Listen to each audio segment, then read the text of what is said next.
প্রথম হচ্ছে আইন শৃঙ্খলা, দ্রব্যমূল্য এবং জ্বালানি সরবরাহ স্বাভাবিক রাখা। এখন সেই অগ্রাধিকারের দিক থেকে এবং এছাড়াও বাকি আরো অনেক কিছু বিষয়ে কথা বলব যেগুলো নিয়ে সরকারের প্রতিশ্রুতি ছিল বা কাজ করবার কথা। কিন্তু এই ৩ টি নিয়ে আগে কথা বলি। মানে অগ্রাধিকার যেটি সেট করল সেটি আসলে কেমন মনে হচ্ছে আপনার কাছে পরিস্থিতি? হুম, ধন্যবাদ। আবারও বলি আপনাকে যে প্রসঙ্গটা খুব প্রাসঙ্গিক মনে হচ্ছে। ১৮০ দিন খুব বেশি সময় নয় কিন্তু। হুম, আজকাল একটা সমস্যা হচ্ছে কি ধরেন যে আমরা যখনই কথা বলি আমাদেরকে যারা দেখেন বা শোনেন তারা আসলে ২ টি ভাগে বিভক্ত। ভেরি ক্লিয়ার ২ টো ভাগে বিভক্ত। এক ভাগকে আপনি কোনোভাবেই সন্তুষ্ট করতে পারবেন না যদি অন্য ভাগ সন্তুষ্ট হয়। অর্থাৎ হয় এ ভাগ অসন্তুষ্ট অথবা অন্য ভাগ অসন্তুষ্ট। তো আমি এই কারণেই ১ম এ শুরু করতে যেটা বলতে চাচ্ছি যে 180 ডেইজ এটা বাংলাদেশের জন্য কোনো দীর্ঘ সময় নয় এবং কাউকে পরিমাপ করার জন্য যথেষ্ট সময় নয়। কোন সরকারকে তো নয়ই। কিন্তু আপনি যে বললেন যে তারেক রহমান যখন ফিরে আসেন উনি সেই বিখ্যাত আমেরিকান ডায়ালগকে পুনরাবৃত্তি করে বলেছিলেন যে, "I have a plan" dream এর জায়গায় প্ল্যান বলেছিলেন। কিন্তু প্ল্যানটা কি আমি ঠিক বুঝে উঠতে পারছি না। হুম, এখন পর্যন্ত আমার কাছে অন্তত পরিষ্কার হয়নি যে তার প্ল্যানটা কি। যেমন ধরেন আপনি শুরুতেই যে ৩ টে বিষয় অগ্রাধিকারের কথা বললেন, আইন শৃঙ্খলা। কিঞ্চিৎ যে উন্নতি হয়নি সেটা তো বলা যাবে না। ধরেন চাইলেই যে আগের মতো মপ করতে পারছে, মানে মিডিয়া অফিসে হামলা করা, এটা করা, ওটা করা এগুলো হচ্ছে না। কিন্তু এই তো পরশুদিনই আপনার পুলিশ লাইনের কনসার্ট বন্ধ করে দেওয়া হয়েছে। হুম। এবং বলা হয়েছে যে তোমরা আর ভবিষ্যতে কনসার্ট করতে পারবে না। এই ধরনের হুমকি দেওয়া হচ্ছে প্রকাশ্যে। সেটা কি আইন শৃঙ্খলা পরিস্থিতির অবনতি নয়? হুম, হুম। তারপরে ধরেন আইন শৃঙ্খলা পরিস্থিতি যদি নিয়ন্ত্রণেই থাকে, পুলিশকে কি করে উগ্র জঙ্গিরা বা উগ্র মানুষেরা হুমকি দিয়ে বলতে পারে যে গান এখানে বন্ধ করতে হবে, যাদেরকে আমরা মাদ্রাসার বলছি। তো মাদ্রাসা তো আমাদের দেশে সুদীর্ঘ কাল থেকেই চলে আসছে, জন্মলগ্ন থেকেই চলে আসছে। এই ধরনের বেপরোয়া হয়ে যাওয়া আইন শৃঙ্খলা পরিস্থিতির অবনতি এটাকে যদি আমি এক কথায় বলি, আমি মনে করি 50% হয়তো তারা পেরেছে নিয়ন্ত্রণ করতে। কিন্তু somehow 50% not under control, not at all. এই 50% আমি আপনার যদি একটু দেশের ধরেন একটু মানে পুলিশ সদর দপ্তরের প্রতিবেদন আমি 'প্রথম আলো' থেকে দেখছিলাম যে তারা বলছে যে ৬ মাসে মানে ফেব্রুয়ারি ২০২৬ থেকে জুলাই ২০২৬ এর প্রতিবেদন তারা দিচ্ছে। ডাকাতি বা দস্যুতা হয়েছে ১১৬৯ টি, খুন হয়েছে ১৭৮৯ টি, ছিনতাই বা দ্রুত বিচার হয়েছে আম উম ছিনতাই এর ঘটনা ঘটেছে ৪০৫ টি, নারী ও শিশু নির্যাতন এর ঘটনা ঘটেছে ১১,১৬৫ টি, অপহরণ ৫১২ টি, পুলিশের উপর হামলা ৩১৭ টি, চুরি ৬,৩৯৯ টি এবং যেটি আসলে গত সরকারের মানে ডক্টর ইউনূস সরকারের শেষ ৬ মাসের সাথে খুবই একটু কোথাও একটু কম, কোথাও একটু বেশি এরকম একটা অবস্থা। মানে ৫০% নিয়ন্ত্রণ করতে পেরেছে বলে আমি আসলে এই চিত্রটা বললাম আপনাকে। পুলিশ সদর দপ্তরের না তথ্য। ঠিক আছে কিন্তু ধরেন ইউনূস সাহেবের যে পরিসংখ্যান সেটা আমি জানি না আপনার কাছে আছে কিনা। আমার মনে হয় এটা ডবল হওয়া উচিত। হুম, যদি সত্যিকার অর্থে ইউনূস সাহেবের সময়কার মানে অন্তর্বর্তী সরকারের যে সময়কাল, হুম, সেই সময়কালকে যদি আমরা ধরি এবং পরিসংখ্যান দেখি, হুম। আমার মনে হয় এর চেয়ে ঢের বেশি হয়েছে। এবং আরেকটা কথা আমি যেটা বলতে চাচ্ছি আপনার, না, আসলে ডেফিনিটলি যদি এগুলো দেখেন অজয় সত্য। দাশগুপ্ত আমার কাছে আসলে মানে 'প্রথম আলো' থেকে পড়ছি তো পুলিশ সদর দপ্তরের রিপোর্টটাই তারা আসলে তুলে ধরছে। ধরেন ডাকাতি বা হুম, দস্যুতার ঘটনা গত সরকারের শেষ ৬ মাসে হয়েছে ১,২২৮ টি, এই সরকারের ১ম ৬ মাসে হয়েছে ১,১৬৯ টি। খুন হয়েছে গত সরকারের ১,৭৮০ টি আর এই সরকারের ১,৭৮৯ টি। ছিনতাই হয়েছে হুম। গত সরকারের ৪৬০ টি, এদিকে ৪০৫ টি। নারী ও শিশু নির্যাতন ১০,০৯০, ১১,১৬৫। মানে সবই এরকম একটু কম একটু বেশি এরকম একটা চিত্র দেখা যাচ্ছে। এখন তার এটা মানে কি আমাদের ব্যাপারটা ভাইয়া যে সরকার আর স্যার যেমন স্বরাষ্ট্রমন্ত্রী বললেন মানে আমি একটু যুক্তই করি আপনার সাথে যে স্বরাষ্ট্রমন্ত্রী যেটি বললেন সম্প্রতি শুনেছি যে রিপোর্টেড হতো না এখন রিপোর্টেড হচ্ছে। মানে এটা কি একটা কারণ? নাকি আসলে কি বলবেন? দেখুন হাজার রিপোর্টেড হলেও আমি এই পরিসংখ্যানে বিশ্বাস করব না। হুম। কারণ আমাদের দেশে এগুলো কখন রিপোর্ট হচ্ছে? যেগুলো পুলিশের কাছে যাচ্ছে। হ্যাঁ, পুলিশের হ্যাঁ। কাছে যেগুলো যাচ্ছে না সেরকম অসংখ্য ঘটনা রয়েছে, অসংখ্য ঘটনা রয়েছে। এবং যেটা বলছেন যে রেয়ার বিট পজিটিভ যে রিপোর্ট তো হচ্ছে আর যেগুলি রিপোর্ট হচ্ছে না। কিন্তু আপনি যেটা বললেন সেখান থেকে আমি যেটা বুঝতে পারছি ভাইয়ার সরকার আর স্যারের সরকারের মধ্যে তো একটা প্রতিযোগিতা চলছে। হুম, যে কোনটা বেশি আর কোনটা কম এটার একটা প্রতিযোগিতা আমরা দেখতে পাচ্ছি। কিন্তু প্রসঙ্গটা শুরু হয়েছিল ৬ মাসের কথা দিয়ে। হুম, হুম, ৬ মাসে আমি যদি বলি আপনার যে আমার কাছে যেটা হতাশার, আমি পরিসংখ্যানের বাইরে গিয়ে যেটা হতাশা সেটা হচ্ছে নিয়ন্ত্রণহীনতা। ইট ওয়াজ টোটালি কন্ট্রোললেস যখন ইউনূস সরকারের আমল চলছিল মনে হচ্ছিল যে যার যখন ইচ্ছা এসে আপনাকে বলবে বের হো, তোকে এক হাত নেব, জুতো দিয়ে পেটাবে, গলায় জুতোর মালা পরাবে, তারপর আপনাকে রাস্তায় মারবে, কাপড় খুলে ফেলবে।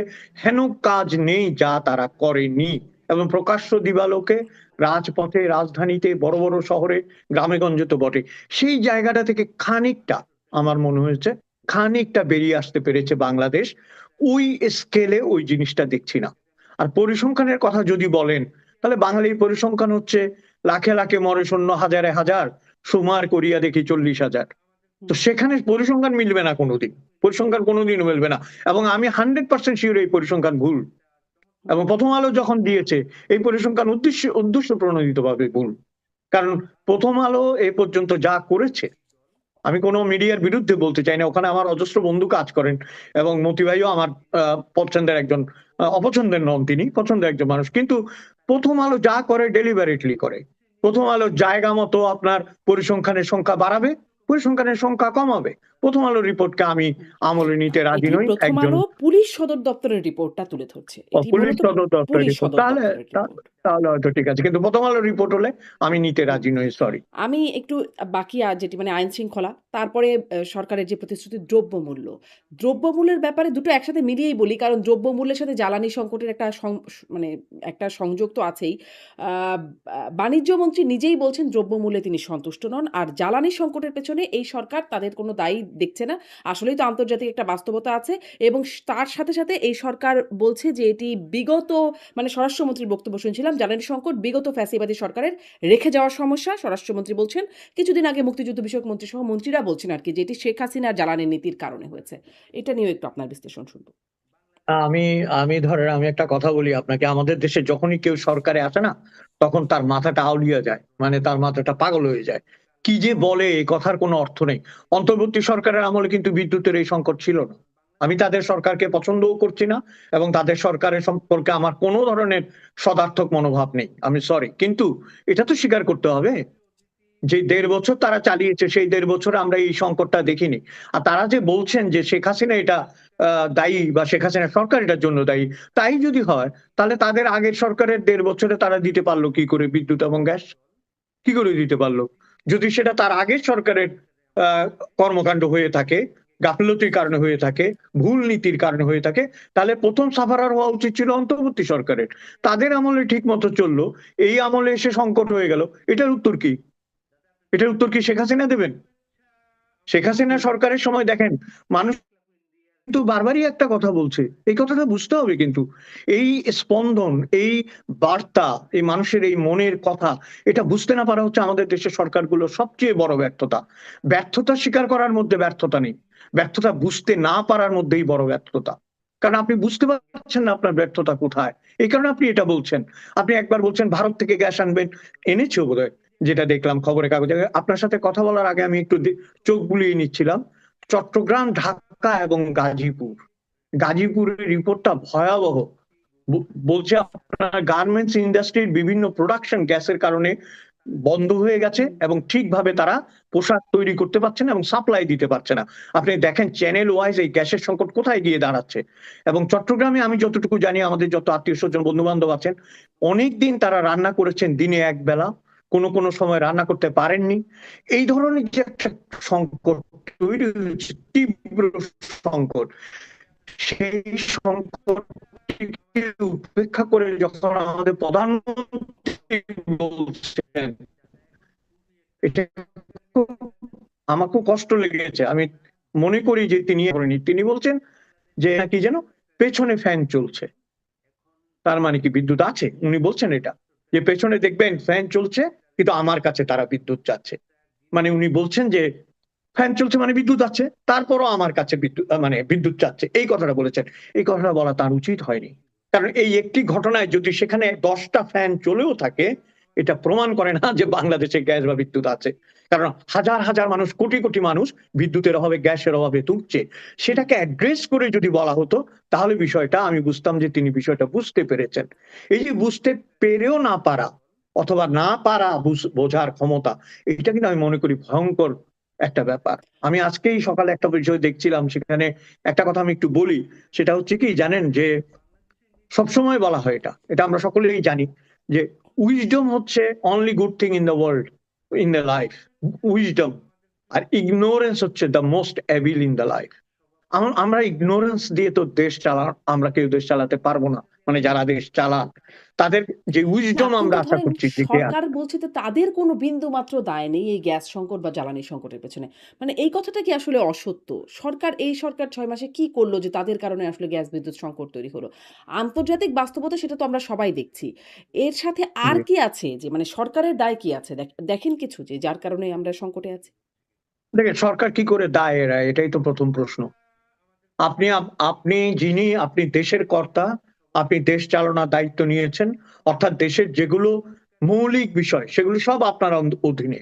আপনার একজন জ্বালানি মন্ত্রী আছে, আপনার একজন বিদ্যুৎ মন্ত্রী আছে, আপনার একজন বাণিজ্য মন্ত্রী আছে। তাহলে মিনিস্ট্রি গুলো কি কাজ করছে, কোথায় অসুবিধা হয়েছে, কিভাবে এই অসুবিধা দমন করা যায় হুম, বা অসুবিধা বন্ধ করা যায়, সেটা বের করার জন্যই তো মন্ত্রী, সেটা বের করার জন্যই তো সেই মন্ত্রণালয়, সেটাকে নিরসন করার জন্যই তো মন্ত্রী এবং সচিবরা, সেটাকে নিরসন করার জন্যই তো এতগুলো ডিপার্টমেন্ট। তাদের কাজ কি তাহলে? আমি যখন কলকাতায় ছিলাম আপনার, তখন এই আপনার উপসাগরীয় যুদ্ধ যেটা ইরানের সাথে হচ্ছে, হরমুজ প্রণালীর কারণে সেখানেও কিন্তু বিদ্যুৎ সংকট হয়েছিল, তখন মমতা ব্যানার্জি ক্ষমতায় ছিলেন। আমি দেখলাম ওদের তো আর জাদু নেই না, ওরাও আমাদের মতো উইদিন এ উইক ওটা কন্ট্রোল করেছে তারা, উইদিন এ উইক। যে রেস্টুরেন্ট গুলো বন্ধ হয়ে গিয়েছিল সেই রেস্টুরেন্ট গুলোকে অন্যভাবে ডেভেলপ করেছে, বলছে এই খাদ্যের পরিবর্তে এই খাদ্য বানাও যেখানে তেল কম লাগে। দেখেন পরিকল্পনাগুলো কি, বলছে তুমি তেল জাতীয় যেগুলো উন্নয়নে ইয়ে করতে হয় সেগুলোর পরিবর্তে রেডি খাবার যেগুলো এবং কি কি যেন ওইগুলো দিয়ে করো। তারপর নানা জায়গায় আপনার শিল্প খাতে যেখানে গ্যাস বেশি ব্যবহার হয় সেটাকে রিডিউস করিয়েছে। What I am saying in fact যে একটা পরিকল্পনার প্রয়োজন, কোথায় রিডিউস করতে হবে, হুম। কোথায় দিতে হবে, তাই না? এবং আপনি বিপণী বিতান সাজিয়ে রাখবেন, গার্মেন্টস এ বিদ্যুতের সংকট হবে, গার্মেন্টস এর বিদ্যুতের সংকট হবে, সেটাকে আপনি বাঁচিয়ে রেখে মানুষকে বিদ্যুৎ দেবেন, আবার মানুষের খাদ্যের সংকট হবে। এগুলোর মধ্যে সরলীকরণ করলে তো চলবে না। এটা যে বলছেন যে সরকারের দায় নেই, হ্যাঁ সরকার হয়তো মোটা দাগে এই বিদ্যুৎ সংকটের জন্য দায়ী নয়, কিন্তু এর পরিকল্পনা বাস্তবায়ন এবং বিদ্যুৎ সংকটের অভাবের জন্য তো সরকারই দায়ী। মানুষ তাহলে কাকে দায়ী করবে? জি, মানুষ কাকে দায়ী করবে মানে সরকার কাকে দায়ী করছে সেটা একটু যদি দেখেন যে সরকার তো আসলে আন্তর্জাতিক যে বাস্তবতা সেটি তো আসলে আছেই বাস্তবতা সেটি সবাই আমরা দেখছি। তার সাথে ফ্যাসিবাদী আমলের বা বিগত আমলের রেখে যাওয়া সমস্যার কথা এই সরকার উল্লেখ করছে, সরকারের মন্ত্রীরা বলছেন। মানে আমি বিশ্লেষকদের বেশ কয়েকদিন ধরেই তো সমস্যাটা চলছে, বেশ প্রকট অবস্থায় চলছে। আপনি বলছিলেন শিল্প কারখানা যেভাবে বন্ধ হয়েছে, ফলে মানে ব্যাপক একটা অবস্থা দেশে বিরাজ করছে, খারাপ অবস্থা। ফলে এটি ফলো করতে গিয়ে যেটি দেখছিলাম যে আ উম মানে বিশ্লেষকরা বলছেন যে আমদানি নির্ভরতা বেড়েছে, নিজস্ব গ্যাস অনুসন্ধান সেটি আসলে আগের সরকারের বড় একটা সময় ছিল সেটি করা হয় নাই। সাথে আরেকটা বিষয় এটি তুলে ধরছেন যে একটা এফএসআরইউ হয়েছিল আওয়ামী লীগ সরকারের সময় যেটি সামিট গ্রুপের সাথে হয়েছিল। কিন্তু ডক্টর আচ্ছা। ইউনূস সরকার যেহেতু আওয়ামী লীগ সরকার করেছে এবং সামিট গ্রুপের সাথে করেছে, সেটি বন্ধ করে দেয়া হলো। কিন্তু তার কোনো বিকল্প খোঁজা হলো না। ফলে এখন আসলে যখন একটি টার্মিনাল দুর্ঘটনা কবলিত হলো, তখন আর আমাদের হাতে কোনো বিকল্প নাই। এরকম একটা অবস্থার মধ্যে পড়ে গেল।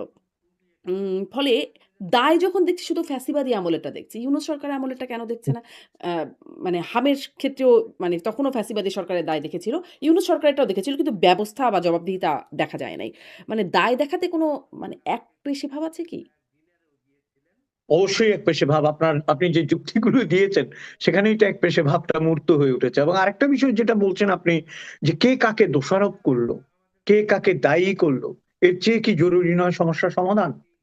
আপনি দায়ী করলেন ইউনূস সাহেবকে, ইউনূস সাহেব দায়ী করলো ফ্যাসিস্ট গভর্নমেন্টকে, এবং আপনি ফিরে এসে আবার ওই সাইক্লিক অর্ডারে ফ্যাসিস্ট সরকারকে দায়ী করছেন।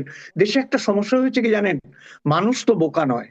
তাহলে মানুষ কেন বারবার বলছে যে আমি আগে ভালো ছিলাম? বেশি দিন লাগেনি তো, ১.৫ বছরের মধ্যে মানুষ বলা শুরু করেছে যে আমরা আগে ভালো ছিলাম, আগে গ্যাস ছিল, আগে বিদ্যুৎ ছিল।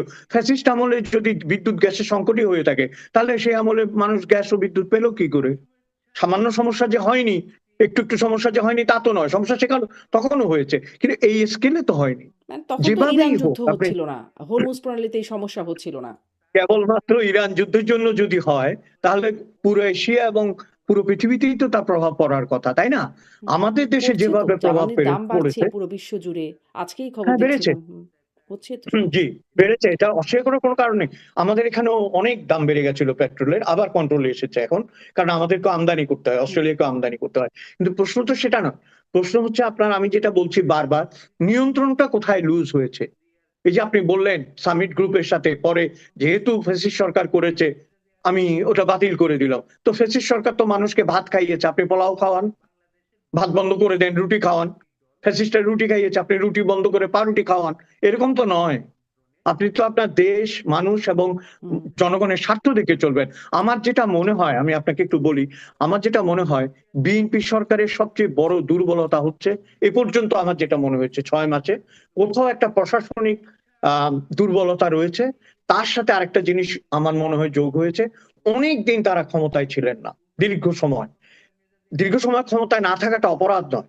কিন্তু দীর্ঘ সময় ক্ষমতা আসার পর এমন মানুষদের চুজ করা হয়েছে যারা ৩০ বছর, ২০ বছর, ২২ বছর আগে ক্ষমতায় ছিলেন। তাদের মাথায় যে বাংলাদেশ, তাদের পরিকল্পনায় যে বাংলাদেশ, তাদের বাস্তবতায় যে বাংলাদেশ, সেটি যদি হাই স্কুলের বাংলাদেশ হয়, শেখ হাসিনা কিন্তু এই বাংলাদেশকে ইউনিভার্সিটিতে পৌঁছে দিয়ে গেছিল। হুম, কাজে আপনাকে এমন লোক লাগবে যে ইউনিভার্সিটির এডুকেশনের বাংলাদেশকে চালাতে পারবে। আমি একবারও বলছি না তাদের মন্ত্রীরা পারবেন কি পারবেন না, এখনো সময় হয়নি বলার। হুম। আমি একবারও বলি না তারা যোগ্য কি অযোগ্য, কিন্তু আমার মনে হয়েছে এই ডিফারেন্সটা আছে। উনি একটা, মানে শেখ হাসিনা ধরেন তিনি পালিয়ে গেছেন, তিনি স্বৈরাচার, তিনি ফ্যাসিস্ট, আমি সব বিষয়ে দ্বিমত করব না, ডেফিনেটলি তাকে চলে যেতে হয়েছে। কিন্তু তিনি এমন একটা জায়গায় তুলে দিয়ে গেছিলেন, যেটাকে যদি আমরা ইউনিভার্সিটি লেভেল ধরি, তাহলে হাই স্কুলের টিচারের ইউনিভার্সিটি লেভেলে পড়ানোর জন্য আরেকটু যোগ্যতার প্রয়োজন আছে, অথবা অনুশীলন হুম। প্রয়োজন রয়েছে ধরেন আমার মনে এই হয়। সরকারের মন্ত্রিসভা বা যাদেরকে আসলে বাছাই করেছে, দায়িত্ব দেওয়া হয়েছে তারা আসলে হাই স্কুল লেভেলে মানে আপনি কি এটা বলছেন যে শেখ হাসিনা সরকার যাদের বাছাই করেছিলেন তারা সব মানে তারা অধিকতর যোগ্য লোক মানে প্রশাসনিক দায়িত্ব সহ বিভিন্ন দায়িত্বে ছিল?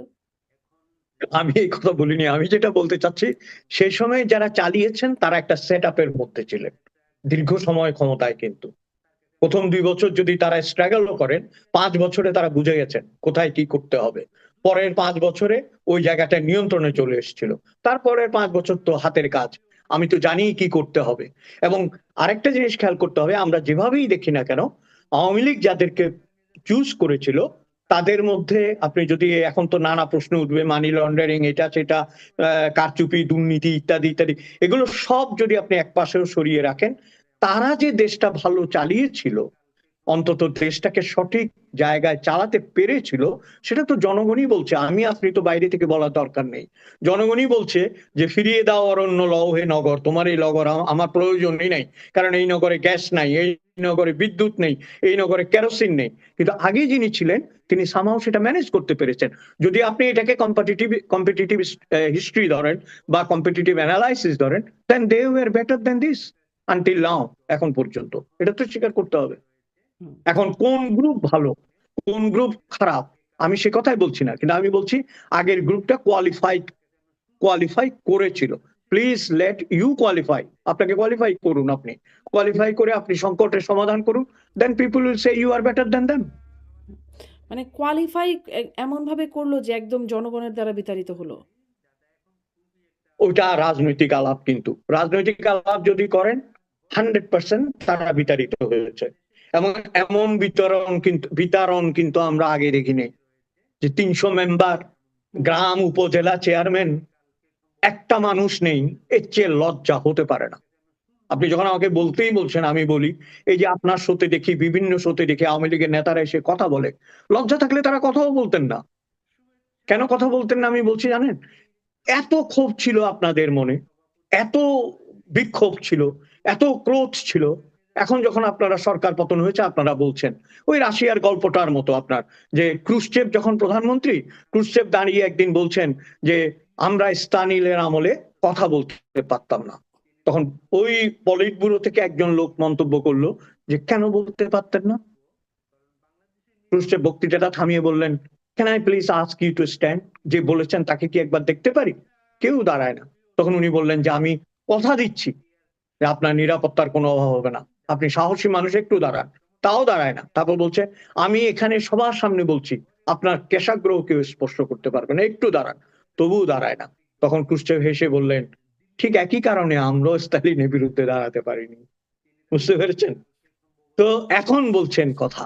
হুম, এবং আজকে না কালকে দেখলাম সাবেক পররাষ্ট্রমন্ত্রী ছিলেন না মবিন সাহেব, হুম, ওই যে মোমেন সাহেব উনি বলছিলেন যে উনারা কাছে ঘেঁষতে পারেননি শেখ হাসিনা।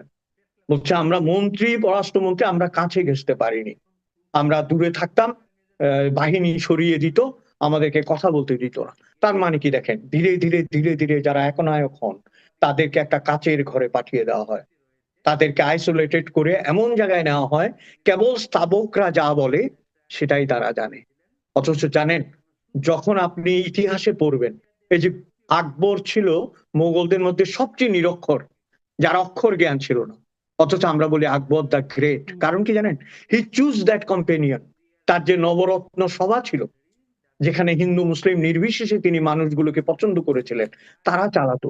ওই সভাসদ যদি ঠিক হয় আপনি সঠিক পথে থাকবেন। একটা ছোট্ট ইয়ে দিয়ে শেষ করি, সেটা হচ্ছে আপনার একটা চীনের একটা আহ, প্রবাদ আছে, পাখি যে আকাশে ওড়ে, পাখি যে জোট বাঁধে, কিভাবে জোট বাঁধে জানেন? পালক দেখে। অন্য পাখির পালক দেখে ও বুঝতে পারে ওটা ওর সাথে যাবে কিনা। এইটুকু তো আমরা আগের সরকারের আমলে তারা পারেনি। তো তাদের পতন হবে না তো কাদের পতন হবে? জি। আ একটু আসি সরকারের কথা মানে আলোচনা করছিলাম। ১৮০ দিনের কর্মপরিকল্পনার অংশ হিসেবে একটা মানে বেশ কিছু বিষয় আছে যেমন বিভিন্ন কার্ড দিয়েছে এই সরকার। আম একটা নিয়ে সম্প্রতি খুব আলোচনা হচ্ছে যে মহিলা bus service, pink bus service চালু করেছে এই সরকার। এটি আসলে কেমন উদ্যোগ আপনার কি মনে হয়? এটা তো আমজাদ হোসেন অনেকদিন আগে একটা সিনেমা করেছিল, গোলাপি এখন ট্রেনে। তো গতকালকে দেখলাম গোলাপি এখন বাসে। হুম, হুম, ট্রেনটা এখন বাস হয়ে গেছে, সব গোলাপি রঙেরা বাস উঠেছে। হুম, হুম, দেখুন, আমি কোন জিনিসের শুরুতে নেগেটিভ এবং বিরোধিতা করতে অপছন্দ করি, কারণ এটা একটা প্রক্রিয়া। এখন প্রশ্ন হচ্ছে, আমি বিভিন্ন মন্তব্য দেখলাম, বিভিন্ন ধরনের ডিফারেন্ট টাইপস অফ ওপিনিয়ন ভেসে বেড়াচ্ছে এবং অনেকগুলো লজিক্যাল। যেমন জিজ্ঞেস করছে যে এদেরকে নিয়ন্ত্রণ করবে, মানে বাসের ড্রাইভারকে কে নিয়ন্ত্রণ করবে, কন্ডাক্টরকে কে নিয়ন্ত্রণ করবে। বলছে ঢাকায় তো মারামারি হওয়া একটা ন্যায্য ব্যাপার, সবসময় মারামারি হয়, ন্যায্য কথাটাই বলছে যে এটা হবেই। তখন এর গায়ে তো হাত তুলতে পারবে না, কারণ মহিলা ড্রাইভার। তার মানে কি ওর গায়ে হাত তুলবে? এই ধরনের কথাবার্তা আসছে। কিন্তু কিন্তু আমার কাছে যেটা আহ মানে প্রশ্নবোধক যেটা, সেটা হচ্ছে যে মহিলাদের জন্য আলাদা বাস চালু। তার আগে একটু বলি, কলকাতায় কিন্তু ট্রেনে মহিলাদের আলাদা বগি আছে, আপনি হয়তো জানেন। হুম, যে এখানে আমি বহু দেশে দেখেছি এটা, লেডিসদের আলাদা বগি থাকে, শুধুমাত্র মহিলারা উঠবে। কিন্তু তার মানে এই নয় যে অন্যান্য বগিগুলোতে মহিলারা উঠতে পারবেন না। খেয়াল করবেন, কিন্তু অন্যান্য বগিতেও মহিলারা উঠতে পারবেন, কিন্তু এই দুটো বগি স্পেশালি তাদের জন্য দেওয়া হলো। তো সেটাতে একটা সমতা আছে, মহিলা পুরুষ একসাথে যাচ্ছে, দুটো বগি মহিলাদের দেওয়া হয়েছে বা একটা বগি দেওয়া হয়েছে। এখানে পুরো বাসটাই হচ্ছে মহিলাদের। এটার পেছনে ধরেন আমরা সন্দেহ করছি কেন, যারা সন্দেহ করছে তাদের কারণ হচ্ছে পুরো দেশটাতেই কিন্তু মহিলা এবং পুরুষকে ভাগ করে ফেলা হচ্ছে, এবং মহিলাকে নানাভাবে ক্ষুদ্রতে ক্ষুদ্র ভাবে ভাগ করা হচ্ছে, জেন্ডার ওয়াইজ ভাগ করা হচ্ছে, তারপরে পোশাক ওয়াইজ ভাগ করা হচ্ছে, তার বয়স ওয়াইজ ভাগ করা হচ্ছে, নানা ধরনের। এবং এইটাকেই আমরা কিন্তু প্রচ্ছন্ন মৌলবাদ বলি। বিষয়টা খুবই স্পর্শকাতর, কিন্তু বলতে আমি বাধ্য হচ্ছি, এটা একটা প্রচ্ছন্ন মৌলবাদের একটা পরিণতির মতো। যে কারণ আমরা তো আপনার কি বলে ঘর পড়া গরু, সিঁদুরে মেঘ দেখলেই আমরা ভয় পাবো। আমি কিন্তু শুরুতেই বলেছি যে আমি পজিটিভ, যে এই ধরনের একটা বাস চালু হয়েছে, অসুবিধা কি, চলুক না ঢাকায়। হ্যাঁ, এই যে বলছে মেয়েটা, বলছে আমি এমএ পাস কিন্তু আমি বাস চালাতে এসেছি, আই স্যালিউট ইউ। বলছে আমি ডিগ্রি পাস, হুম। আমি কন্ডাক্টর হয়েছি, আই স্যালিউট ইউ টু। মানে কি, সামাজিক বেড়াজাল গুলো ভেঙে যাচ্ছে, ডিগ্রি পাস করে কেরানি হওয়ার চাইতে এটা হতে চাইছে, এটা তো অভিনন্দনযোগ্য। কিন্তু যখন আমি সামাজিক প্রেক্ষাপট বিবেচনা করছি, তখন আমার ভয় হচ্ছে যে আপনি জামাতের ফাঁদে পা দিচ্ছেন না তো? যারা চাইছে যে মেয়ে মেয়ে বলেছে না, আমি কি কথাটা এমনি এমনি বলছি, এরাই তো বলেছে যে মেয়েদের নাচ মেয়েরা দেখবে, ছেলে আর মেয়েদের মধ্যে পর্দা থাকবে, এরা এই ক্যান্টিনে খাবে, এরা এই ক্যান্টিনে খাবে। আমরা কি সেই টিএসসিতে আলাদা ধরনের করে কোনো ফিমেল জোনও চালু হয়েছে কিন্তু। টিএসসি চালু বেসরকারি হয়েছে? সম্প্রতি, হ্যাঁ। দেখেছি, আমি ছবিতেও দেখেছি ফেসবুকে যে চালু হয়েছে। এবং নট অনলি দ্যাট, কোথায় আপনার মনে আছে কিনা, ওই যে পাগলদের আমলে গত ১৩ বছরে যে উন্মাদরা আমাদের দেশকে চালিয়েছিল, তাদের আমলে কাওয়ালি গানের মধ্যে পার্টিশন দিয়ে দিয়েছিল। হুম। এদিকে তোমরা শুনবা, এদিকে আমরা শুনবো। কিন্তু মুশকিল হচ্ছে কি জানেন, এই পর্দাটা আবার 501 নম্বর রুমে থাকে না। হুম, যখন কেউ 501 নম্বর রুমে যায় তখন কিন্তু পর্দাটি নিয়ে যায় না, তখন কিন্তু অন্য ধরনের কাহিনী হয়। তা আমি কাহিনী অন্য জায়গায় নিতে চাই না। আমার কথা হচ্ছে গোলাপি বাসটি যদি সৎ উদ্দেশ্যে হয়ে থাকে, যে আমাদের দেশে আরেকটা কথা আছে, নারীরা পুরুষদের সাথে বাসে যেতে যদি 50 বছর কষ্ট না হয়, হঠাৎ করে নতুন করে কষ্ট হবে কেন, হুম। বা নতুন করে বিব্রত হতে হবে কেন তাকে বাসে উঠতে হলে। এবং আমি আরেকটা জিনিস খেয়াল তো করেছি, 50 বছর আপনি ধরেই কষ্ট হচ্ছে। মানে এখন সেই কষ্টের একটা সমাধান হলো কিনা? লাঘব করতে চাচ্ছে, আসছি কথায়। হুম, দেখেছেন কিনা আপনি যে পুরুষের বাস থেকে মেয়েদেরকে নামিয়ে দেওয়া হয়েছে? গতকালকেই দেখেছি আমি। বলছে তোমাদের আলাদা বাস আছে, যাও, নেয় নেই। ভদ্রমহিলা অসহায়ের মতো, প্রৌঢ় একজন মহিলা, অসহায়ের মতো বলছেন আমাকে নিল না। তো ওই লোকটা জিজ্ঞেস করছে নিল না কেন? বলছে তোমাদের বাস আছে, তোমাদের বাসে আসো, নিও না। এই যে চলে গেল, দেখেন, division has already been created এবং শুরু হয়ে গেছে এটার এফেক্ট। কিন্তু আমি তারপরও বলবো যে আমি শুরুতেই নিন্দা করতে চাচ্ছি না। আমার মনে হয় এটাকে একটু সময় দিতে হবে। কিন্তু আমার আবার ভয়ের কথা বলছি আপনাকে, লুৎফর রহমান সরকারের আমলে বিকল্প বাস চালু হয়েছিল। আরো অনেক অনেক বিষয় আমরা বাংলাদেশে এক্সপেরিমেন্টাল ওয়েতে চালু হয়েছিল, যেগুলো টেকেনি। হুম। যদি মহিলাদের বাস, মহিলাদের সম্ভ্রম, মহিলাদের গতি, মহিলাদের কমফোর্টের জন্য সার্ভাইভ করে, আমি সবচেয়ে বেশি খুশি হব। জি। মানে আমি এই জায়গাটায় মনে হয় যে নারীদের নিরাপত্তা, নারীরা তো আসলেই খুবই অনিরাপদভাবে রাস্তায় চলাফেরা করতে হয়। তাদের অনেক হয়রানির শিকার হতে হয়। ফলে তাদের জন্য বিশেষ একটা নিরাপত্তা বলয় কেন তৈরি করা যায় না? পুলিশি ব্যবস্থা আ বা তাদের হয়রানি হলে তার জন্য দ্রুত সেখানে শাস্তিমূলক ব্যবস্থা, সেটি কেন করা যায় না? মানে কতগুলো জায়গা নারীদেরকে আলাদা করবে। ফিমেল জোন, ফিমেল বাস, ফিমেল হাসপাতাল, সব সব নারী চিকিৎসক, নারী নার্স, তারপরে ফিমেল শিক্ষা প্রতিষ্ঠান। এভাবে সবকিছু ফিমেল করতে, করতে ফিমেল দেশ, ফিমেল সরকার প্রধান, এদিকে পুরুষদের জন্য পুরুষ সরকার প্রধান। আস্তে, আস্তে কিভাবে করতে, করতে নারীদের জন্য আলাদা ইউনিভার্সই করে ফেলতে হবে কিনা আমাদের। আ যাই হোক, একটু আরো কিছু বিষয়ে আসি। আপনি এই বিগ বাস প্রসঙ্গেও বলছিলেন। সাথে, সাথে আপনি বলছিলেন যে প্রচ্ছন্ন মৌলবাদ কিনা। এখন মৌলবাদ থেকে যেটি আস্তে, আস্তে আরো ডালপালা মেলে যেটা জঙ্গিবাদের দিকে চলে যায়, সেখানেও একটু খবর আছে যে সম্প্রতি সময়ে বেশ কিছু খবর হচ্ছে যে বোমা আতঙ্ক। দেশে বিভিন্ন জায়গায় বোমা বিস্ফোরণ এই ধরনের খবর দেখা যাচ্ছে এবং যারা ৫ই আগস্ট বা ওই সময়কালীন দেশ জেল থেকে পালিয়েছে বা তার পরবর্তী সময়ে জামিনে মুক্তি পেয়েছে বা একেবারেই ছাড়া পেয়েছে, কোথাও, কোথাও দেখছিলাম যে বোমারু মিজান, জুয়েল ওস্তাদ তাদেরকে এখন আ খুঁজছে পুলিশ।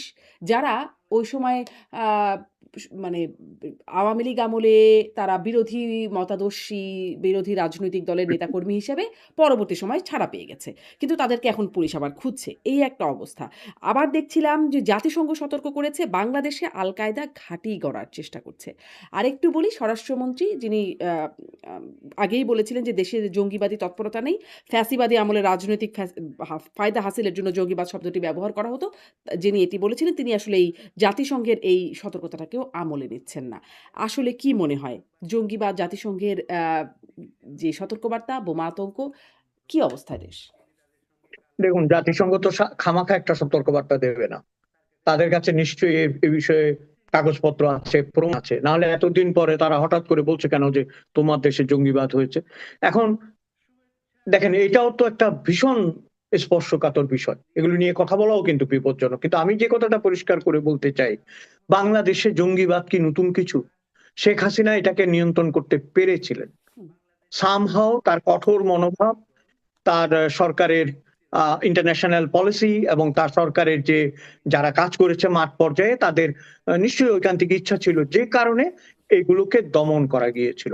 কিন্তু তারপরও হলি আর্টিজান থামানো যায়নি। হুম, তারপরও আপনার মতিঝিলে যে শাপলা, সেটা থামানো যায়নি। তারপরে অনেক কিছু ছিল দেশে, অনেক অনেক, সেগুলো কঠোরভাবে নিয়ন্ত্রণ করা হয়েছিল।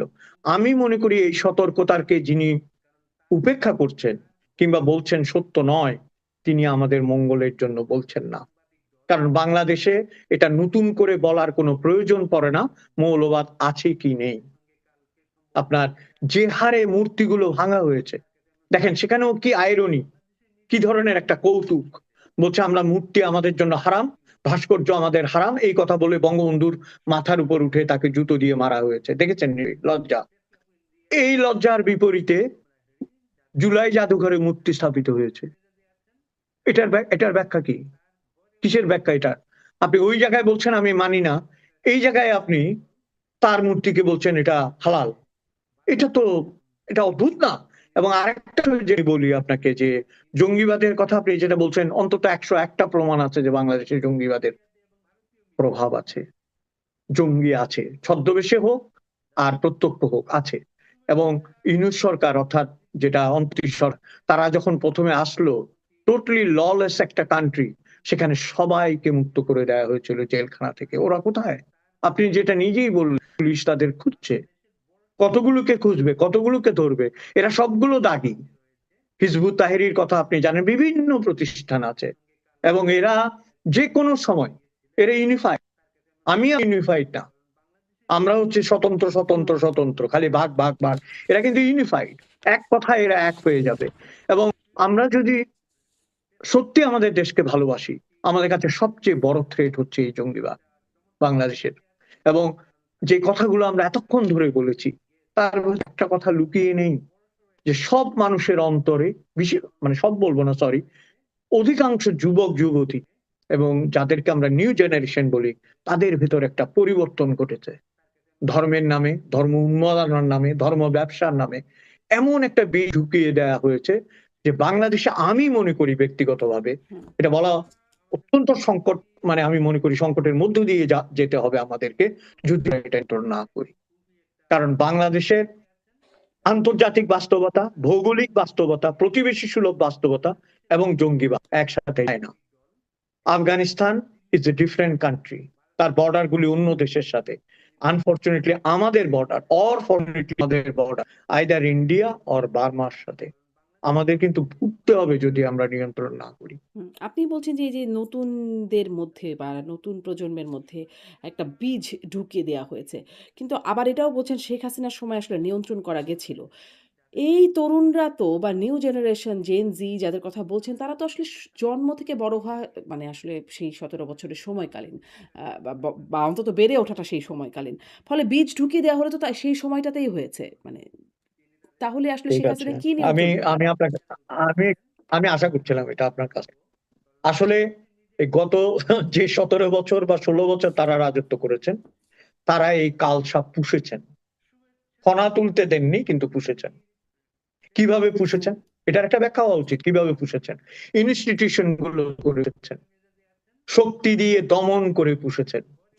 কারণ আপনার ইনস্টিটিউশন গুলো ধ্বংস করা মানে, আমি আপনাকে বলছি, কোথায় চলে গেল খেলাঘর, কোথায় চলে গেল কচি কাঁচর, কোথায় চলে গেল চাঁদের হাট, যারা শিশু কিশোরদেরকে গান শেখাতো, বড় করতো, পাড়ায় পাড়ায় সম্প্রীতির একটা আয়োজন করেছে এলাকা এলাকায়। কোথায় চলে গেল যুব ইউনিয়ন, কোথায় চলে গেল উদীচী, কোথায় চলে গেল ছায়ানট? খালি পয়লা বৈশাখে অনুষ্ঠান করা ছায়ানট।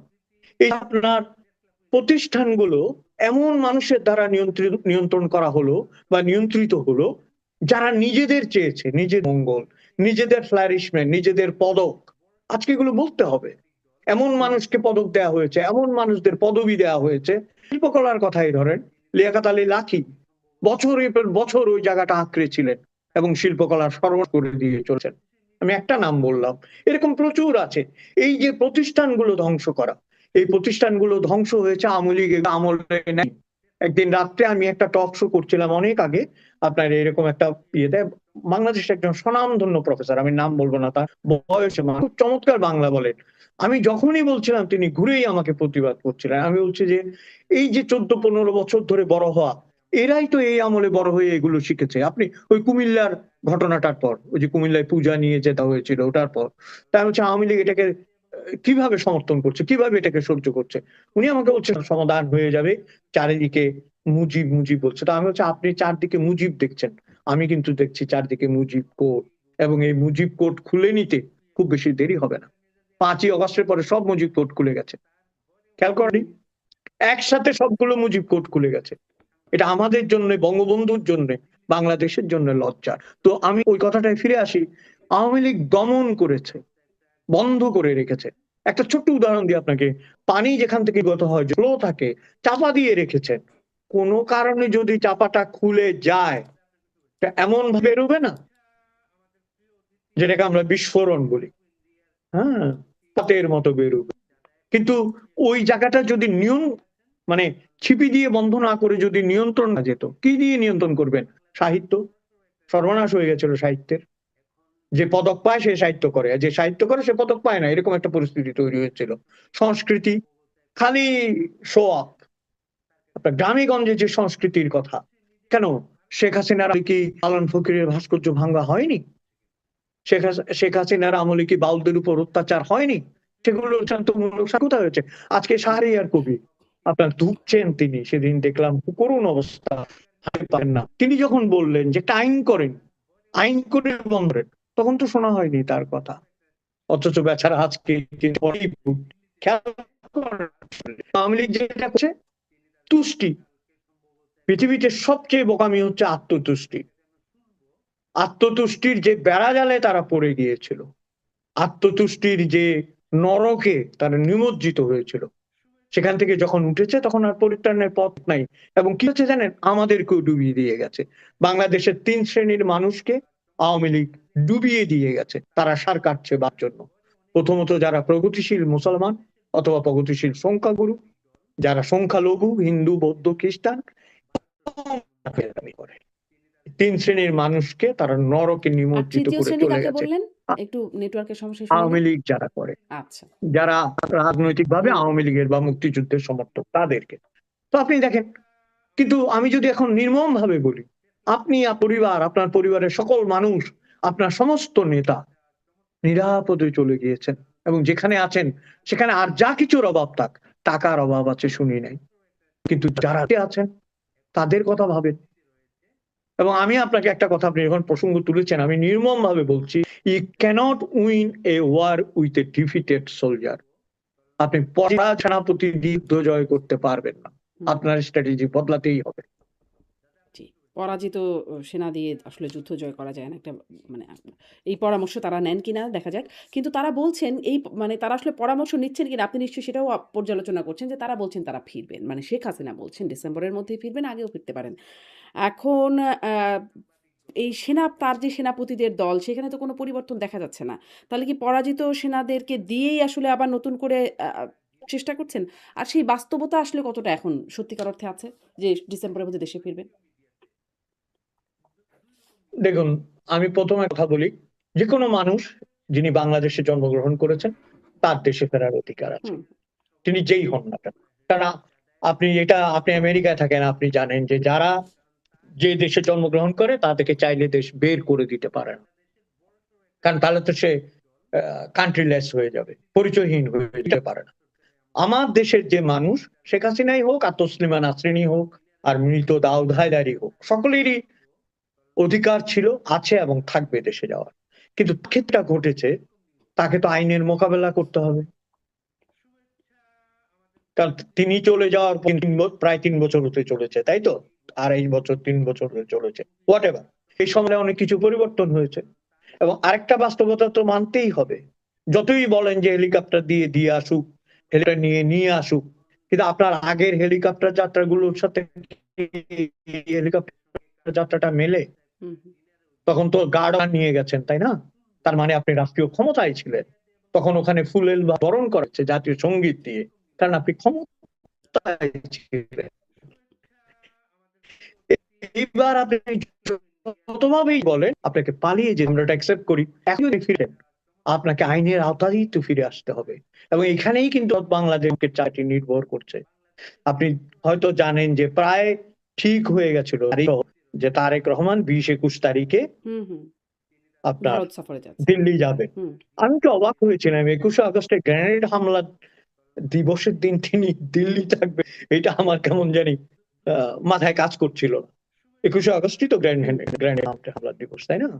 যেটা আগামীকাল। কিন্তু 5ই অগাস্ট যখন মানে প্রাক্তন প্রধানমন্ত্রী যখন কনফারেন্স করলেন অডিও হুম, বক্তৃতায়, প্রেক্ষাপট বদলে গেল। প্রেক্ষাপট বদলে গেল। এখন দেখেন, একটু বিস্তারিত যদি বলি, ভারতের একটা বড় দেশ, আগে তার প্রতিবেশীগুলি দেখেন আপনি, শ্রীলঙ্কার সাথে সম্পর্কটা ওকে, মানে একটা টিক, ওকে, এখন ওকে আছে। নেপালের বালেন শাহ, যে তরুণ প্রধানমন্ত্রী, he took 5 months to see Indian ambassador. 5 মাস পরে দেখাচ্ছেন, তিনি দেখাই করেননি। মালদ্বীপের সাথে রিপেয়ার হচ্ছে সম্পর্ক, খুব খারাপ হয়ে গেছিল কিন্তু আস্তে আস্তে রিপেয়ার হচ্ছে। ভুটানের সাথে ওটা তো আচ্ছা বলার দরকার নেই, পাকিস্তানের সাথে চিরবৈরিতা, হ্যাঁ চির বৈরিতা, যতদিন দুই দেশ থাকবে বৈরিতা হুম, বোধহয় শেষ হবে না। চীনের সাথে also preparing the relationship with fight and others. কাজেই ভারতের পররাষ্ট্রনীতি আমার মনে হয় ধরো একটু বড় প্রয়োজন আছে। বহু বছর আগে আপনারা দালাই লামাকে আশ্রয় দিয়ে একবার তিব্বতের সাথে পক্ষে নিয়ে অনেক কিছু ঘটে গেছে। এখন অবশ্যই আপনি হাসিনাকে আশ্রয় দিয়েছেন, তার প্রাণ করেছেন, কৃতজ্ঞতা, কিন্তু এটাও তো মনে রাখতে হবে বাংলাদেশের মানুষ যে নারী, সেটাও বুঝতে হবে, কিন্তু সেটাও বুঝতে হবে আপনাকে। কারণ আপনি যদি সৎ সম্পর্ক চান, আমি একবারও বলছি না যে শেখ হাসিনাকে তারা খুনিদের কাছে হস্তান্তর করুক, নো, কিন্তু এমন একটা সম্মানজনক পর্যায়ে আসতে হবে, সেটা সম্পর্কটার কথা এমন সম্মানজনক পর্যায়ে আসতে হবে যেখানে আমাদের প্রধানমন্ত্রী অবশ্য ভারতের মধ্যে আবার এটাও বলেছে যে আসলে তাকে যথাযোগ্য হুম, সম্মান এবং স্মরণীয় অভ্যর্থনা জানানো হবে। স্মরণীয় অভ্যর্থনার কথা আসছে কেন? যেটা যথোপযুক্ত সেটা পাবে না। হুম। আমি যাব আপনার দেশে, আপনি ঠিক যেভাবে অন্যদের বরণ করেন আমাকেও করবেন। স্মরণীয় বলার মধ্যে আপনি যে এক্সট্রা ক্রেডিটটা দিতে চাচ্ছেন, তার মানে ইউ হ্যাভ সাম উইকনেস। আপনি সীমাটাকে একটি কাটিয়ে স্মরণীয় কথাটা বলতে চাচ্ছেন। যাই হোক, আমি কঠিন না করে কথাটা প্রাঞ্জল ভাবে বলি যে ভারতকে এই ব্যাপারে অগ্রণী ভূমিকা পালন করতে হবে। কারণ বাংলাদেশে এই কোনো কারণেই হোক এনটি আওয়ামী লীগের যে সেন্টিমেন্ট গড়ে উঠেছে এবং সাধারণ মানুষের মধ্যে এখন পর্যন্ত চলে যাওয়া সরকার সম্পর্কে যে মনোভাব রয়েছে, সেই মনোভাবগুলো তাড়াতে হলে পজিটিভ মনোভাবের কোনো এখন কোনো ভারতকে বিকল্প কি নেই। করতে হবে? মানে এবং ভারতের জন্য কি করতে পারে? তাদেরকে যে উদ্যোগটা নিতে হবে, এখন তো ভারতকে বেশ তৎপর দেখা যাচ্ছে। দীনেশ ত্রিবেদী আসছেন, তারেক রহমানের সাথে দেখা করার সাথে, সাথে আবার মোদির সাথে গিয়ে দেখা জি, করছেন। খুব যে আপনি বললেন যে অভ্যর্থনা দেয়া হবে, উষ্ণ অভ্যর্থনা পাবেন সেটি বলা হচ্ছে বা স্মরণীয়, খুবই হ্যাঁ। তারা অধীর আগ্রহে অপেক্ষা করছেন। এই ধরনের শব্দ তারা ব্যবহার করছেন। তারেক রহমানকে নেবার ব্যাপারে। মানে তাদের আসলে কি করতে হবে অগ্রণী ভূমিকা পালনের ক্ষেত্রে বলছেন? হ্যাঁ, তাদের কি করতে হবে এটা বলার মতো যোগ্য আমি অন্তত ব্যক্তিগতভাবে, কিন্তু আমি যেটা মনে করি তারা যেটা না করতে পারতেন সেটা না করে হতো। যেমন 5ই আগস্টের বিষয়টা আপনার এখানে আশ্রয় নিয়ে, কিন্তু আমি অডিওতে সারা পৃথিবীকে বলেছি, হুম, আমি একবারও বলছি না ভালো, আমি বলছি অপর প্রান্তে যিনি আছেন হুম, তারেক রহমান বা বাংলাদেশ আছেন, তাদের মনোভাবটা বুঝতে হবে না? আপনি তো তাদের সাথে আলোচনা করতে চাচ্ছেন, তাই না? তো তাদের ডিজায়ারটা কি? তারা তো আপনাকে আশ্রয় দিতে নিষেধ করেনি, আশ্রয় আপনি দিয়ে ফেলেছেন, এবং সেখান থেকে কিভাবে মানে নিরাপদে প্রত্যাবর্তন করতে পারে সেটা বরং হওয়া উচিত। সেই পর্যন্ত ধৈর্য ধারণ করা, সে পর্যন্ত বিষয় অন্যভাবে হ্যান্ডেল করা, এটা তো ভারতের কূটনীতির অংশ। হুম, হুম, আমি আপনি বলার কি, তার কূটনীতির অংশ। কিন্তু যে কথাটা বাংলাদেশ বলেছে, ইট গট মেরিট, আমি মনে করি এটা পয়েন্ট আছে। আপনি একদিকে বলতে দিচ্ছেন আবার আমাকে বলছেন স্মরণীয় দেবেন, তাহলে তো আমার তো দুটো কথা মিলছে না। এটা হুম, বলার অধিকার আছে তার। কিন্তু আমি আবারও বলছি, শেখ হাসিনা যদি সেইভাবে কথা বলতে পারেন, তাহলে তাকে উন্মুক্ত করে দেওয়া হোক সেখানে। ওকে ফাইন, তিনি তার তারপরে তার গ্রামে যাবে, না গেলে নাই। হুম। দ্বৈততা নয়, স্বচ্ছতা। আমি তাকে আশ্রয় দিয়েছি, রাজনৈতিক আশ্রয়, তিনি এখান থেকে কথা বলবেন, দ্যাটস ইট। তুমি আসলে আশ্রয় নেই, এটা তো বলছেন না, এটা বললেন। অথবা বলেন যে না, আমি আশ্রয় দিয়েছি কিন্তু রাজনৈতিক কর্মকাণ্ড নাই, তোমার সাথে আড্ডা হবে, কিভাবে প্রত্যাপন করা যায়। আপনি উই ভারতের নিড এ কথা ক্লিয়ার বলছেন। ভার্সন। হ্যাঁ, ভারতের কথা বলছেন যে ভারত জি, আসলে একটা একটা মানে খুব স্বচ্ছ অ্যাপ্রোচ দিচ্ছে না। বাংলাদেশের ব্যাপারটা আসলে আপনি কিভাবে দেখছেন? যে বাংলাদেশে আপনি বলছিলেন যে আ ৫ই আগস্টের পরে পরিস্থিতি চেঞ্জ হলো। কিন্তু তারপরে তো আবার একটু আমরা ধরুন ১৪-১৫ তারিখের খবরও যদি দেখি, বিবিসি বলছে যে তারেক রহমানের ভারতে যাওয়ার প্রস্তুতি প্রায় নিশ্চিত। ডেইলি স্টার বলছে, বাংলাদেশি ডেইলি স্টার সহ আরো কিছু পত্রিকা এবং ভারতের গণমাধ্যমগুলো তো বলছেই যে ২০ থেকে ২৫শে আগস্টের মধ্যে আ ভারতে যেতে পারেন, সফরে যেতে যেতে পারেন পারে। তারেক রহমান। এটা হচ্ছে এই সময়ের খবর। কিন্তু তারপরে দেখা গেল এনসিপির নাহিদ ইসলাম, আসিফ মাহমুদ সজীব ভুইয়া তারা বললেন যে ভারতে যেতে পারবেন না, গেলে গাদ্দারি হবে বাংলাদেশের জনগণের সাথে। এবং তারপর তার দুদিন পরে আবার পররাষ্ট্র মন্ত্রণালয় জানাচ্ছে যে অনুকূল পরিবেশ তৈরি হতে হবে। ভারতকে যেতে হলে শর্ত হিসেবে আছে শেখ হাসিনাকে ফেরত দিতে হবে। আ আসলে পরিস্থিতি দ্রুত পরিবর্তন হয়ে যাচ্ছে নাকি? কি হচ্ছে পরিস্থিতির ভেতরে? হ্যাঁ, এবং এখন পর্যন্ত কিন্তু আমরা যখন কথা বলছি আমরা শিওর না তিনি যাবেন কি যাবেন না, হুম, হুম, আমরা কিন্তু জানি না। হুম, কারণ অনেকগুলো নিউজ কিন্তু, এবং দেখেন এই যে আমাদের একজন ছিল, নাম কি, ওই যে ডক্টর ইউনূস আমলে যিনি পররাষ্ট্র দেখতেন, খলিলুর রহমান, ও না, যে পররাষ্ট্র তৌহিদ পাতলা হোসেন। করে ভদ্রলোক। না, হ্যাঁ হ্যাঁ, উনি কি বলেছে যখন চলে গেল অন্তর্বর্তী সরকার থেকে, উনি কিন্তু কি বললেন পরিষ্কার করে, যে ইউনূস প্রথম বলেছেন ভারতের সাথে যোগাযোগ করতে। দেখেছেন নিশ্চয়ই হুম যে ভারতের সাথে যোগাযোগ কর, আমি ওখানে যেটাই বাতা করতে হুম চাই, কিন্তু দেয়নি। দেখেন, তাহলে অনেক কথা, তার মানে এটা বললাম কেন, আমরা দিই না অনেক কিছু।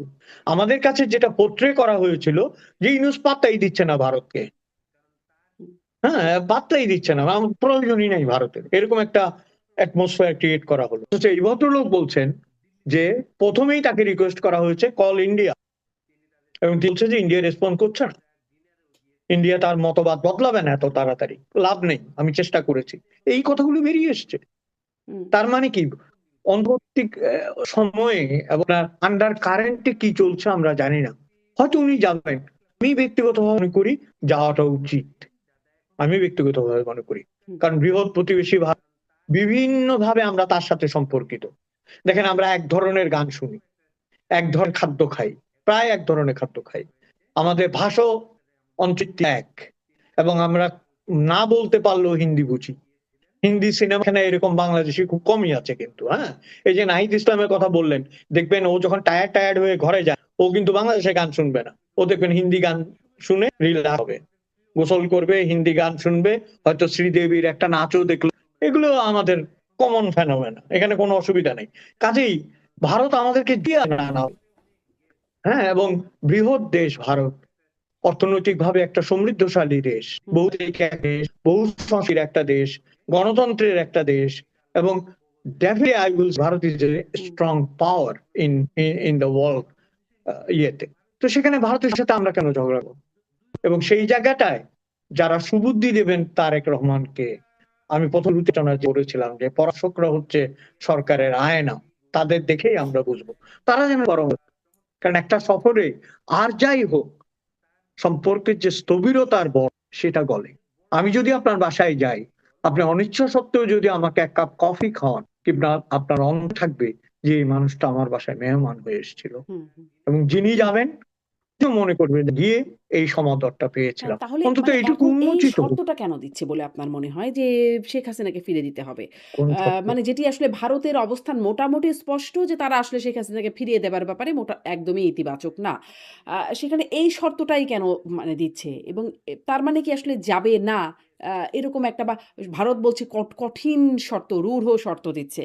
এটি ভারতের বিশ্লেষকরা বলছে, ভারতের সরকারের পক্ষ থেকে বিভিন্ন গণমাধ্যমে যেগুলো খবর আসছে। তো এরকম শর্ত দেওয়াটা মানে যৌক্তিক হচ্ছে? এই সত্যটা কিন্তু আমরা জানছি মিডিয়া, এবং এই সত্যটা আমরা জানছি কিন্তু উপরের প্রচারে, ভেতর দেওয়া হয়তো জানি না, শর্ত আদৌ দেয়া হয়েছে কিনা তাও কিন্তু আমরা জানি না। এবং পররাষ্ট্র যদি মন্ত্রণালয়ের আপনি ব্রিফিং আবারও থেকে তো বলছি, শুনতে পারছি যে এরকম বলছে তারা হ্যাঁ ঠিক আছে, বাংলাদেশের। স্বরাষ্ট্র মন্ত্রণালয় তখনকার এর সাথে পরে যখন উনি নেমে গেলেন, একটু আগে যাকে কোট করলাম ওটা মিলেছে? হুম, তখন তো বলেছে যে আমরা আমাদের অনেক প্রতিবেশী, আমাদের কোনো প্রয়োজনই নেই, আমি তো নিজে শুনেছি এটা বলেছে, এবং বলছে আমরা শক্ত অবস্থানে আছি, আমাদের আমরা করি না। পরে দেখা গেল যে উনি বলছেন যে ইউনূস সাহেব ওনাকে রিকোয়েস্ট করেছে যে একটু ফোন করে ব্যবস্থা করেন, এবং ব্যবস্থা হয়নি যদি। কিন্তু আমি আবারও বলছি, যে শর্তই হোক, হাসিনাকে ফেরত দেওয়া শর্তটা একটা ঠিক শর্ত, কিন্তু শুধুমাত্র রাজনীতি কি ভারতের সাথে আমাদের সম্পর্ক? আমি যে একটু আগে বললাম সংস্কৃতি, অর্থনীতি, তাই না, তারপরে ধরেন যে ইতিহাস, হুম, আরো জিওগ্রাফিক্যাল অনেক সমস্যা, রোহিঙ্গা, আরো অনেক সমস্যা আছে যেগুলো ভারতের সাথে আলাপ হতে হবে। বিদ্যুৎ সমস্যার কথা আলাপ হতে হবে, গ্যাসের কথা আলাপ হতে হবে, খাদ্যের কথা হতে, সেখানে one point only hmm. Is a big point, but only one point, there are so many others to discuss. কেন যাবে না? হুম। আমার মনে হয় যে আর সম্পর্কের শেখ এই- হাসিনা তো নিজেই বলছেন এখন ডিসেম্বরের মধ্যে ফিরে আসবেন, ফিরতে চান। তো তাকে তো আসলে বিচারের মুখোমুখি করার জন্য পাওয়াই যাচ্ছে যদি তিনি সত্যি, সত্যি ফিরে আসেন। আম সেক্ষেত্রে ঠিক আছে, এটাই হ্যাঁ, এইটাকেই খুব শর্ত সেটি কেন? মানে তিনি ফিরে আসলে তাকে পাওয়াই যাচ্ছে বিচার করবার জন্য। দেখুন আমি আবার বলছি আপনাকে, রাজনীতি তো এখানে, এই যে আপনি এনসিপি আছে, জামাত আছে, সংসদের বিরোধী দল আছে এরা, হ্যাঁ, ওনার একটা নিজেও তো আওয়ামী লীগ না, উনার তো একটা দল আছে, তাই না? সুতরাং যে কমন যে ফ্যাক্টর, হুম, সেখানে সেখানে দিতে হবে, সেখানে দিতে হবে, এটা বলতেই হবে। এমনকি যদি উনি যায়ও, প্লেনে উঠেও বলবে যে সেনাকে দিতে হবে, তার মুখপাত্ররা বলবে এটা, এটাই তো নিয়ম। হুম। হ্যাঁ, আপনার সেই কবে দালাই লামা এসছে, এখন পর্যন্ত দালাই লামাকে দিতেই হবে। দালাই লামাকে দিয়েছে? দেয়নি তো। তো আপনার এরকম রেজা শাহ পাল যে চলে গেল আমেরিকা, তাকে দেয়নি। কিন্তু এই দ্বিতীয় দ্বিতীয় এই দ্বিতীয়